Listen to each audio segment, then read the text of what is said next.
This has citruses, I believe, some ambroxan in here. It's very bright and musky. It smells like a Middle Eastern prince, honestly, going for a casual day out in his Lamborghini or something like that. Middle Eastern fragrances feel like they're taking over the scene rapidly. Of course, we all know the popular Middle Eastern fragrances out there like Turathi, Blue, Club Nuit, Intense Man. We've got French Avenues, Liquid Brun. I've talked about these fragrances quite frequently on the channel already. In today's video, I actually want to cover the stuff that people don't really know about or are kind of keeping under the radar. I know with a lot of my videos, I end up actually putting things on the map and they actually end up becoming really popular. But today, I still want you guys to get ahead of the game and get fragrances that are underappreciated. That are going to make you feel special because you're the only one wearing them. So before these 7 fragrances get popular, you go ahead and take advantage of them. Let's begin the list. Class is in session.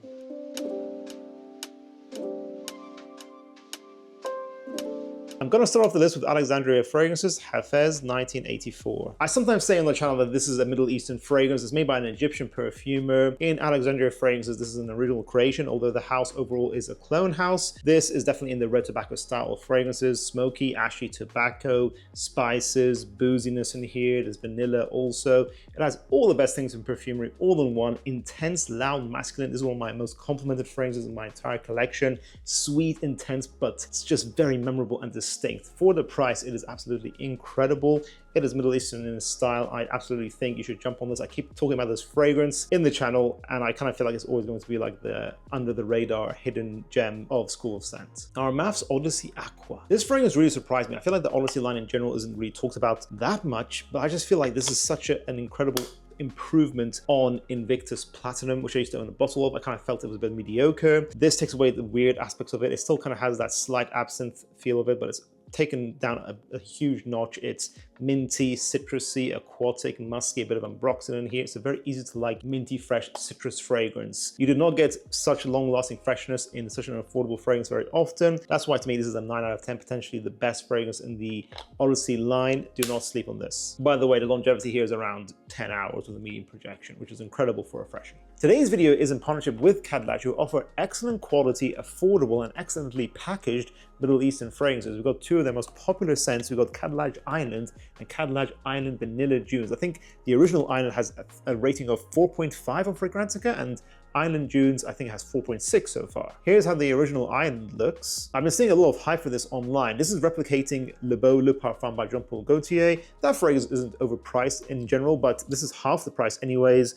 It has excellent packaging. It has that powdery pineapple, iris, woody, creamy coconut tonka DNA. It's a very attractive DNA from the Le Beau Le Parfum flanker. I think the original is an all year round scent that you can't really use in the summer daytime. It's a bit too sweet. Well, this is a twist on the DNA. I think it's 90% similar. It just smells a little bit more fresh, a little bit more woody. It's not as dense or as rich as the original, but actually I kind of actually prefer this over the original because it's just easier to wear and it's very good value for money. Is the hype deserved? I would say yes. For 30 pounds or 30 bucks, I'm not sure, it depends on your region, but I think this is an excellently priced fragrance. It lasts around 8 to 10 hours with a medium projection. This is a great masculine, unique DNA signature because the Le Beau Le Parfum DNA isn't that common in my opinion. Then we have Island Vanilla Dunes. This is replicating Parfum de Marly's Altair. I'm glad I was a hater of that fragrance from day one. I think I gave it a 6 out of 10 initially. Now I think Altair is a 7 out of 10, but it's such an overpriced scent. It has a lot of competition, Vanilla Dunes, because there's a lot of good replications of this DNA nowadays in my opinion, but this is very good still. I will say this is like a slightly more powdery, maybe slightly more cinnamon focused take on the original Altair, which is cinnamon, orange blossom, airy. It's got praline in there, it's got vanilla, so it's a very nice head-turning, sweet, airy scent. It's very easy to wear, but always overpriced is what I said about that fragrance, and these really good replications is proving me right. I get around 8 to 10 hours of this with a medium to loud projection, so it's still a good head turner, whilst the original Island is more of a soft and medium projecting fragrance. I give both of these fragrances a 9 out of 10 overall. If you want to check out either of the Island fragrances, we're going to leave a link in the description down below. Thank you so much to Khadlaj for partnering in today's video. Let's continue. Zimaya's Inekas Luna. This replicates Givenchy's Gentleman Reserve Privé, which actually I think is a really solid flanker, but around for a third of the price. I was surprised by how great this is actually replicating it. It smells smooth, natural, dark, powdery, has that boozy iris woodiness of the original. But to me, after getting this fragrance, I definitely don't feel like I need to own the original it really is like over 90% similar. It smells sexy, softly projecting, 10 to 12 hours. It's definitely a date night fragrance. It's one of the best from the Gentleman line, made it in a more affordable fashion. But definitely check out Gentleman Society Eau Ombre. That is a flanker that is not joking around. Afnan's Turathi Brown. Turathi Blue is talked about a lot, but Turathi Brown I feel like does go under the radar overall. Although people do kind of know about it, I just think this is a really sexy take on Tuxedo. I always say Tuxedo is an overpriced fragrance. It's spicy, rose, ambery, patchouli. It's nice. It's a nice romantic signature. You want to be a romantic, sensitive man. You wear it most of the year round, but it's just so horribly overpriced for what it is. Mustache was always a great clone, but I smelled a little bit more simplified compared to the original. Always smelled like it was too softly projecting. This is more beastly-ish projection, has more strong musks, a little bit more Middle Eastern, 10 to 12 hours longevity with a medium projection.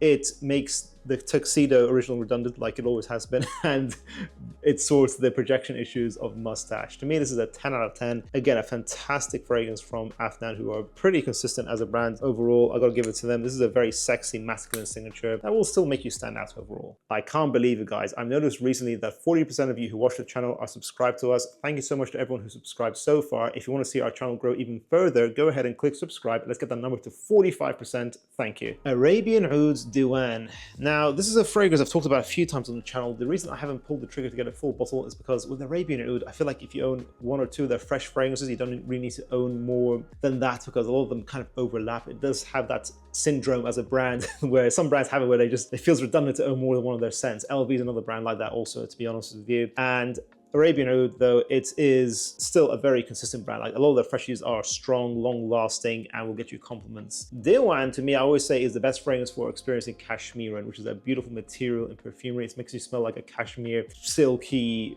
jumper. You smell like luxury, clean, luxurious. This has citruses, I believe, some ambroxan in here. It's very bright, musky. It smells like a Middle Eastern prince, honestly, going for a casual day out in his Lamborghini or something like that. I have Signature Pour-On, which is like the more sweeter amber version of that kind of idea. Both similar ideas. If you want a brighter scent profile, go for Diwan. Generally, people I've shown this to, when I spray it on their skin, they say it's absolutely gorgeous, but people don't know about it, so you can have this as your signature, absolutely stand out, and just kill it with this fragrance. Armaf's Infinity Silver Eau de Parfum. I said this fragrance would be great as soon as I smelled it in Dubai, all the way back in October. I'm not sure what happened, but Armaf then only released it like quite a lot later on after that, so I feel like it may have been delayed, but this is a great scent. This is L'Homme Ultime made much stronger. This is a beastly sharp, probably again cashmere and ambroxan bomb with the rose, ginger, the woods, the ambers in here. L'Homme Ultime was one of the best flankers from YSL. It was sad that they discontinued it. It was a very sharp, fresh, bright, uplifting scent profile. Makes it smell elegant and carefree. This is just much stronger. This is 12 hours, still bright, almost summery. You can wear this in the summer as well. You can wear it most of the year round. 12 hours plus with a loud projection. This will turn heads and get compliments. And because it's still relatively new, you can jump on this whilst it's still a hidden gem. And lastly, Maison Alhambra's Baroque Satin Oud. I always thought MFK's Oud Satin Oud was one of the best from the house. It's one of the handful of fragrances from MFK that I think are full bottle worthy. I was never expecting an Oud Satin Oud clone to ever do it justice. I heard about this. I thought I'd go ahead and get it. I got this from eBay, I think. I think Maison Alhambra are quite tricky actually to get in the UK in general, which is a bit sad. But this is great. This has good reviews. I was a bit curious because Oud Satin Oud smells very rich and luxurious. It's like a Turkish delight rose with a dark oud in here. So it's a traditional rose and oud, but made a little bit more gourmand with that Turkish delight effect in there. This gets it about 90% similar. This is pretty potent as well. 10 hours with a medium projection. Not as potent as the original, but still pretty,